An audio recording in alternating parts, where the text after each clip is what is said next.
Guys, mag-unbox tayo ng Nike Dunk High Retro PRM. So tingnan natin. Tingin ko solid to. Yun oh. Solid men. Ganda.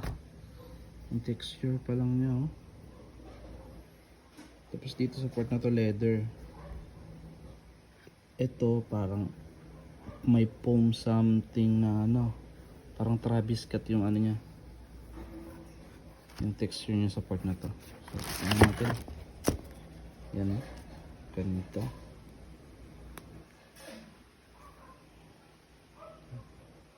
Ganda. Sheesh. Solid. Nike Dunk High Retro PRM. So ang SRP nito nasa 7,095.